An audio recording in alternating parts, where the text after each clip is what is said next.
Hi guys, welcome to Freebie Fit Pilo-Yoga workout. Let's roll our mats and get started. Come down to the mat. Put your feet in a more or less, this is not a lotus position because just an easy sitting Sukhasana position. Close your eyes and let's just stay here for 6 breaths. If needed, take your fleshy parts out of it so you can actually sit on the sit bones. Think about if your body is hinging forward or too much back and you're leaning into your knees. So with your hands grabbing onto your knees, we want to create a vertical, fully vertical position, smiling collarbones, proud chest, crown of the head is lifting high. And just getting more weightless, you can feel your abs starting to engage to make sure that you maintain that erect position. Relax through the shoulders. Fingertips point down, grounding yourself, and breathe.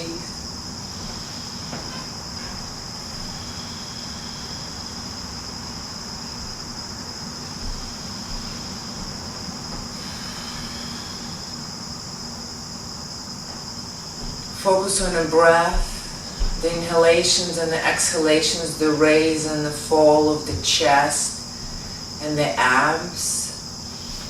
Take one more full breath and let's switch legs to even it out, and we'll do again 6 breaths. Again, take out the fleshy parts so you can actually sit on the sit bones. Shoulder blades back, tailbone grounded. Breathing all the way fully through the chest and the abs. Without too much effort, natural full breaths.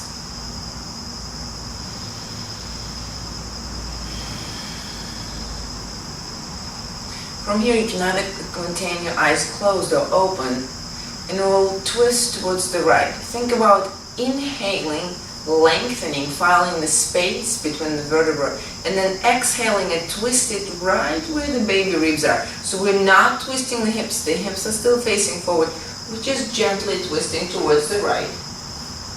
From here, if you have a block, you can grab, your block can be with your hand, because for example, I have a long torso, so my hands are usually, I have on tippy fingers, just in the tips of the fingers to get to the back. Think about pressing that left arm into that right knee, so you're creating a position. That left hip, right, that hip against, away from which you're twisting, grounded. So really press it, and actually think about pressing it into the ground. So we got opposition and dynamic tension. Your right arm is on the mat. The left arm is actually pressing into the knee while the left hip is pressing into the floor. And just gently look in the direction of your shoulder. Don't crank your neck too much. Try to pull away that left shoulder from the ear so it's not riding up, but rather lengthening through the neck. Stay here. Couple more breaths.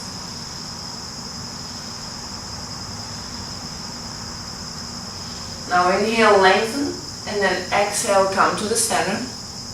Take your hands and put them on your eyes. Switch the legs. Relax the head and the neck and the shoulders, so there's no tension in your traps. It's just in this area over here. And breathe. It's nice to put away the light. It's a lot of stimulation. It's just going to numb your senses, relax your eyes. And breathe. And take a last breath. Release your hands. Take the right hand. So now we're twisting into the opposite direction. First lengthen. Left hand goes to the back. You can grab a block if it's more comfortable. You can find more length so you're not collapsing into yourself or overly arching, because this is not a chest opener. It's a twist. We're facilitating the stretching of the back muscles and the obliques. Take your right hand, place it right above the knee. So not on the knee, but right above it. From here, inhale, exhale, and twist from the baby ribs to the left. Right hip just like that, just like the left, if you think about it, you will notice the shift in the weight in your hips. So you want equal weight in both hips. Right hip is anchored, and you're shifting to the left. Shoulder blades gliding down. Active arms, close your eyes. Feeling a twist, stretch, but also tension in the back. So we're strengthening and lengthening at the same time. What a treat.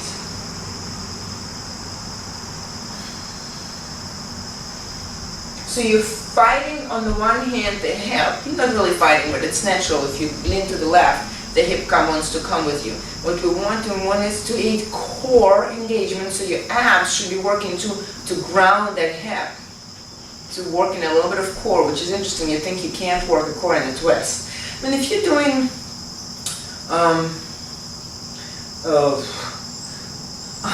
restorative yoga and you're lying in a twist, it's perfect. There was non-dominant tension, but right now we're trying to do both. Exhale, come to the center, and you can twist a little bit to the left and a little bit to the right, just to release the tension that's built up. From this point, let's extend our feet a little bit more forward in the butterfly position. Take your hands, grab them around the feet. If you can't, grab a strap, put them around your feet, and pull yourself towards it. So the goal is, what you're trying to do, you're grabbing the hands, the knees are trying to open up. To help them, we'll place the elbows on our shins and try to press them down.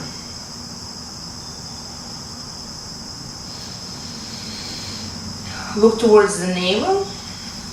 Press the arms actively. So this is a little different from when we're sitting in the butterfly, when we're right here. I'm also trying to stretch the upper part of the back. That's why the legs are slightly out. So if you can see from the side, I would say this is more of a variation. So if you can see from the side, I'm pressing in, but I'm also trying to lengthen right here from the thoracic spine away. Release the head. So it's not going to work quite as well if the legs are really close. Because the weight of the head, we want a little bit length, and this is where that stretch comes in. Stay here for 6 breaths.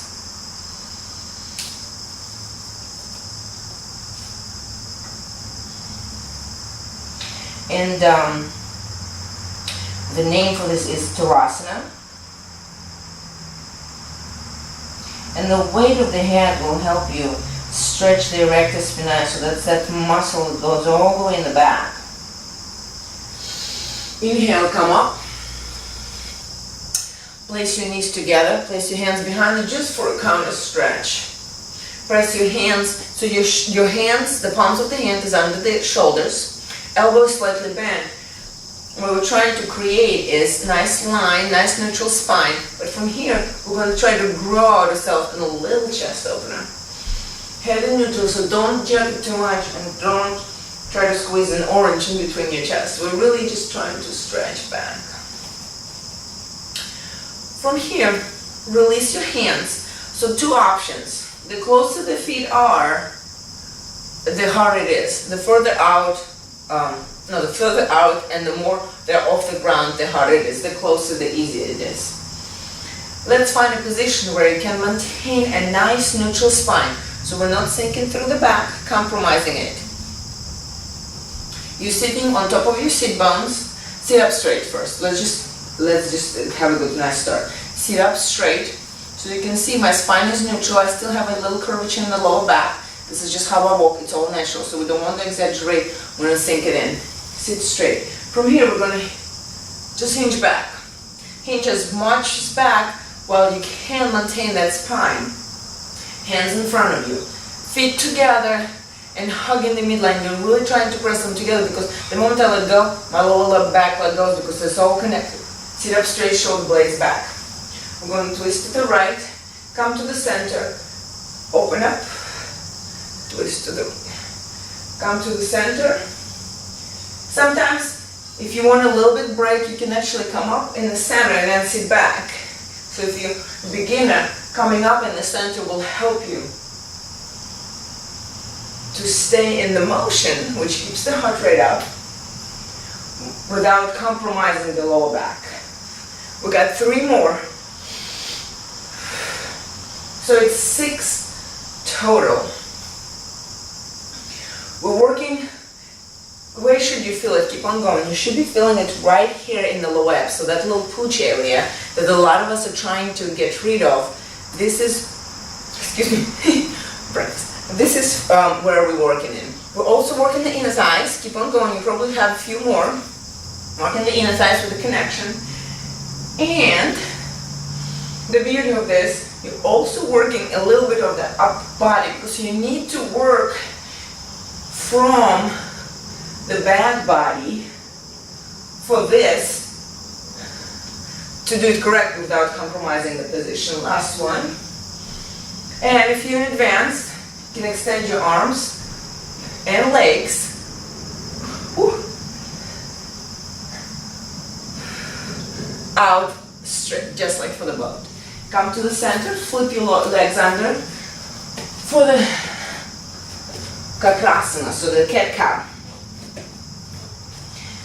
Knees under the hips, neutral spine, shoulders stacked over the elbows, over the wrists. You can tuck the toes under or always a dorsiflexion or plantar flexion, doesn't really matter, it depends on you. You can get a little stretch if you actually dorsiflex, which, you know, it's always nice, because most cases we have a lot of range of motion going this way, and then very limited this way, especially if you're a woman on high heels, your calves are probably shortened, so this is a nice good stretch. From here, close your eyes, drive your shoulder blades back. We got star hand fingers, we got the energy traveling up the hands, shoulder blades down back. First, let's inhale and start tucking the tailbone under. So stay with me. First goes the tailbone, then the lower back, just one vertebra at a time. Now thoracic spine, and now the neck. And you're really pressing away the floor from yourself. Stay here, lower abs engaged. Now let's reverse it. Exhale. First go the head. So it's not the hips that goes first. Stay with me. It's the head first. Under that, lengthen the collarbone so you're sinking in, and then thoracic, and under the last one is the tailbone. Now let's reverse it. Tailbone under, so the head is still in neutral, the upper body is not moving, and then goes the lumbar. Keep exhaling as if you inhale, exhaling really hard, trying to squeeze into the jeans, and then the thoracic, so you're pressing away like the hollow push-up, and then goes the head. Now let's reverse it. First goes the head, so that's cervical. Then you're sinking through the spine, so you still have that whole position in the abs. Then you're sinking through the collarbones are smiling, thoracic, and on the last goes the tailbone. Now go ahead and repeat it at your own speed. 3 more. Make sure that there is a slight bend in the elbows, even when you're pressing away. Just a teeny slight bend.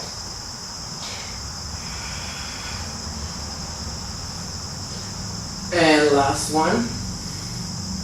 The thing is, you're really creating the connection between your abs, and you're creating space in each vertebra when you do it. Sit back into the child pose. Extend your arms. There are 2 options. If you need to accommodate any of the area here, you'll put your feet out so you can sit back comfortably. Sometimes if you have tight lower back, putting the knees together actually creates a nice space, nice cushion for your lower back, and you can get a little bit of the stretch right here where your tailbone is. Extend your arms out. Try to walk them as far as possible, and then once you can't walk out them anymore, think about driving your shoulder blades back. So they will move back slightly, but what you're doing is you're creating the connection and the tension in the upper back, which will help you in all the like the handstands and the pull-ups and the push-ups. You're trying to work right from here, because just the arms can't handle it. Let's do it a few more times.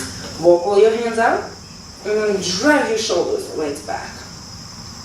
Think about staying heavy in the hips. One more. And then drive them back.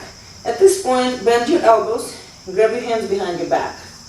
So it's right here over your head. So it's not behind your back, it's over your head. And the same thing. You're walking your elbows out and then driving your shoulder blades back so you can actually get a stretch in the tricep. And let's extend the arms and bring it up. Extend the arms and bring it up.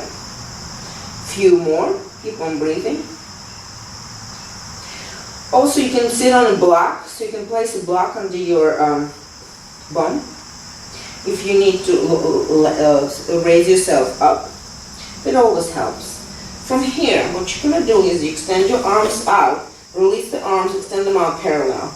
And then you will come up on your head, stretching that back. But don't put too much pressure. Especially if you're a beginner, you need to really strengthen the neck muscles. But this is really good to stretch the back. Let's do 4 more. The back of the neck. And of course you got your hands to support yourself. So if you're feeling too much pressure on your head, press away with the palms of your head and the forearms from the floor. Don't forget to breathe. Oh, that was good. Just stay here, close your eyes. Breathe.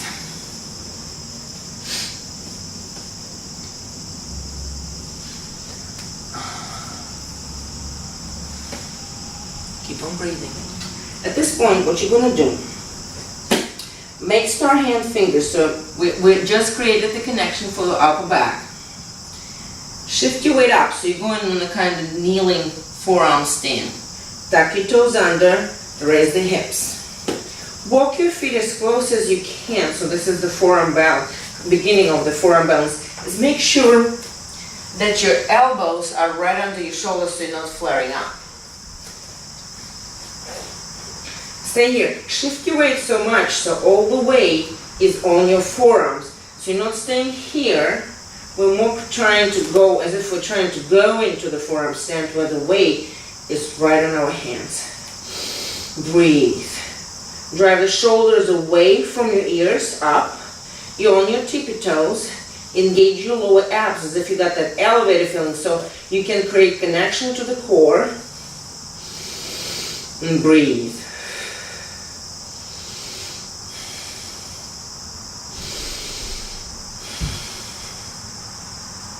Few more. Stay with me, shoulder blades driving back. If you feel, another trick is, if you feel like your hands are flaring out and you can't maintain the width, what you can do is, you can grab a block and place your hands just like so, put them here, so your palms are facing down. And from here, come into the shoulder stand. What it will do is, it will provide you feedback for your hands where they should be. And sometimes if we have a limited range of motion in our wrist, they will tend to roll out and slide out. And this just gives you a nice point of reference.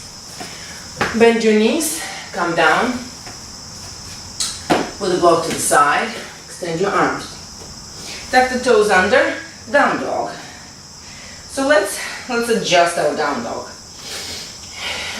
Come into the plank. Think about where your shoulders are in relationships to your forearm and to your elbow.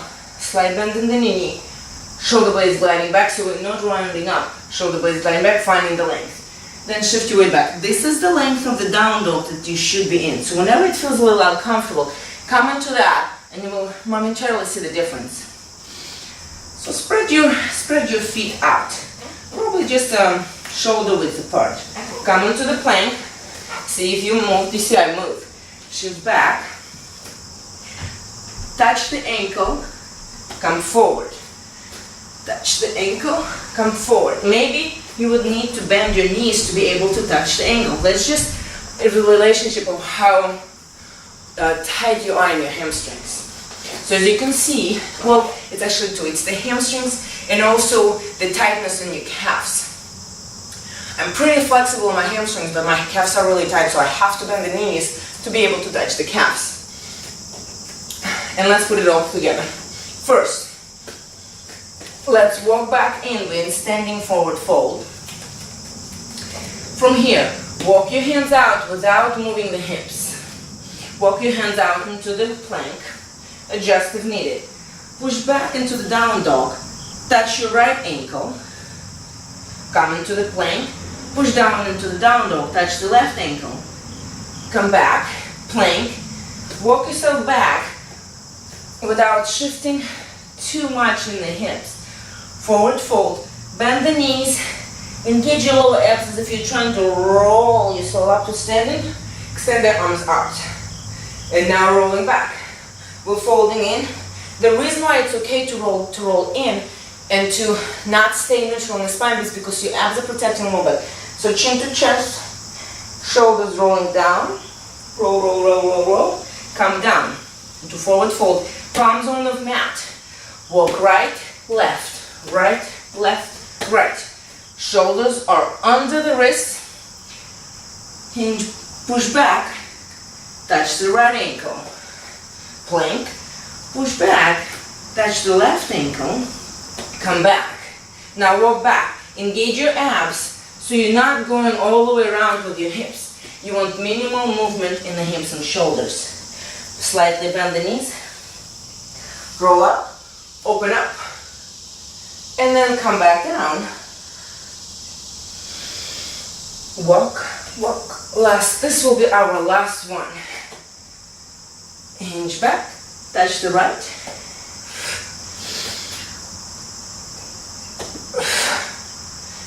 And let's walk. Walk, walk, walk. And roll all the way up. Release your hands. Come to the center. So this is our next one. Our feet are together and parallel. So I'll face you. It doesn't matter really. Because I was trying to show you the neutral spine. Yeah, this is better. Just like we were going into the chair pose. Inhale, hands up and over. Exhale, chair. Neutral spine, so the moment you feel tucking, come up. You will be on a high chair, not a problem. Bar stools are very popular right now, so stay here. Shoulder blades gliding back. Breathe. Raise your toes, find the feet connection. Exhale, hands behind you. And hinge forward. Let your chest rest on your thighs, on your quads. If your hands are spiraling out, like you can see right now, my hands are more forming an arch versus being together. That means they're too far. I came down way too far. Press them together so the palms are together, and now I'm higher up. Forward fold. Exhale, come up. Chair. Stay here. Exhale, hands behind you. Now, if your right thumb was up before, switch the hands. Forward fold. So this is like a half forward chair. Toes up, feet working. Extend the legs.